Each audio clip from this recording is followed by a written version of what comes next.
Benefits लो 3 से 9 मार्च के बीच। कामचोर बहू।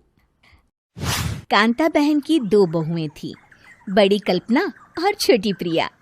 कल्पना का जैसा नाम वैसा ही काम। सारा दिन कल्पनाओं में रहती, ना कोई काम करती न कोई धाम। अरे कल्पना बहू, जरा अच्छी सी चटनी पीस दे, आज कुछ मजेदार खाने का मन है। पेट में जलन हो जाएगी माँ जी बुढ़ापे में, और वैसे भी मेरा काम करने का वक्त शाम का है, अब प्रिया को ही बोल दो। इतना कहकर कल्पना वहां से चली जाती है।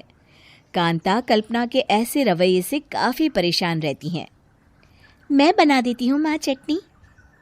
ऐसा बोलकर प्रिया माँ को चटनी बनाकर प्लेट में खाने को देती है कि तभी वहां कल्पना आ जाती है। अरे वाह चटनी, जरा चक्कर तो देखूं, बड़े दिन हो गए।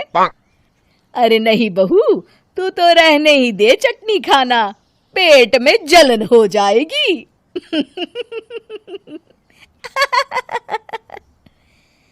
इतना कहकर कांता और प्रिया दोनों हंसने लगते हैं। कल्पना सारा दिन या तो मोबाइल में यूट्यूब देखती या फिर सोती रहती। उसका कमरा भी बिखरा और गंदा रहता। एक दिन कल्पना का पति अशोक उससे कहता है, अरे कल्पना, जानवर भी उस जगह को साफ कर लेता है जहां वो बैठता है, तुम तो इंसान हो, कैसे इतने गंदे कमरे में रह लेती हो? देखो सारा सामान यहाँ वहां बिखरा पड़ा है। ज्यादा अपनी माँ का बोल ना बोलो। हाँ, कमरा तुम्हारा भी तो है, गंदा लग रहा है तो साफ कर लो। पता नहीं तुम्हारे साथ मैं कैसे जिंदगी बिताऊंगा। इतना कहकर अशोक वहां से चला जाता है। कल्पना बस खाना खाने कमरे से बाहर आती और फिर से कमरे में चली जाती। इससे कांता बहन काफी परेशान रहती। एक दिन प्रिया कांता से कहती है, माँ, मैं सारा दिन काम करके थक जाती हूँ, आप कल्पना दीदी से कहिए ना कि सुबह और शाम का काम बांट ले, मैं तो अब सिर्फ एक वक्त का ही काम करूँगी। हाँ। अरे तू वो भी ना करना, एक बहू तो कामचोर थी ही, दूसरी भी आ गई काम ना करने के बहाने लेकर। तभी वहां प्रिया का पति रमेश आ जाता है।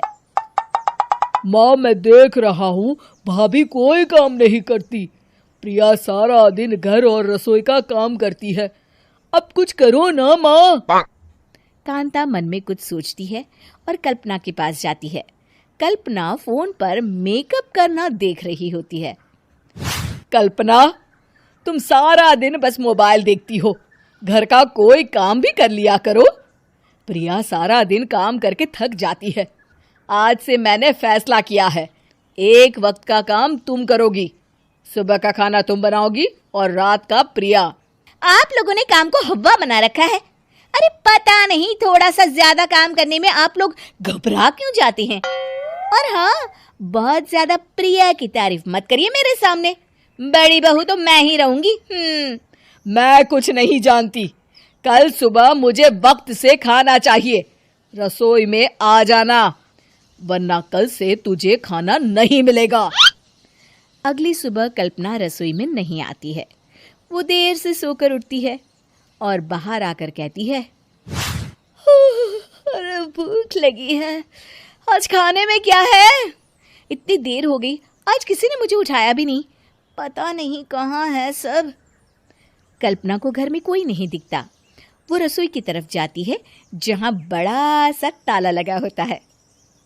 अरे रसोई में ताला! ओ, मैं तो भूल ही गई थी, माँ ने आज से सुबह का खाना मुझे बनाने को कहा था। हे भगवान, इतने लोगों का खाना बनाना क्या आसान है? तभी घर के सारे सदस्य बाहर से वापस आते हैं।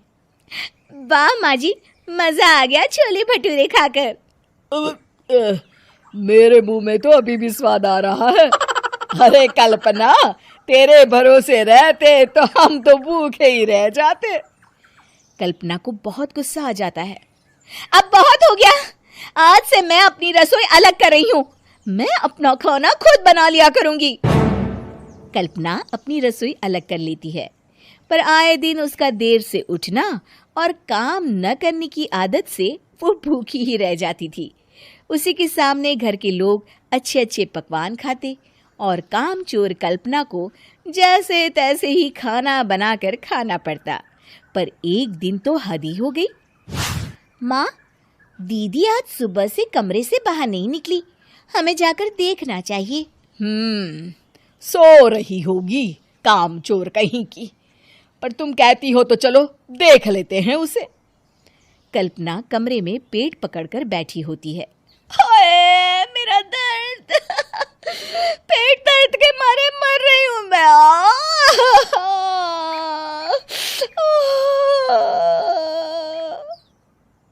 अरे दीदी, क्या हुआ? पेट में दर्द क्यों हो रहा है? डॉक्टर को दिखाया आपने? माँ, कल्पना खड़ी होती है और माँ जी के पास आती है। मुझे माफ कर दीजिए, अब से मैं सारे काम में मदद करूंगी, कभी आलस और काम चोरी नहीं करूंगी। हाँ हाँ, वो तो ठीक है, लेकिन अचानक क्या हो गया जो तू काम करने को तैयार हो गई? कामचोर कल्पना। माँ, लगातार बासी और उल्टा पुल्टा खाना खाने के कारण मेरे पेट में इन्फेक्शन हो गया है। काम न करना पड़े इसलिए मैं 2 दिन का खाना एक दिन ही बना लेती थी। बासी और खराब खाना खाने के कारण लेने के देने पड़ गए। पेट में दर्द हो रहा है। चलो अच्छा हुआ, देर आए दुरुस्त आए।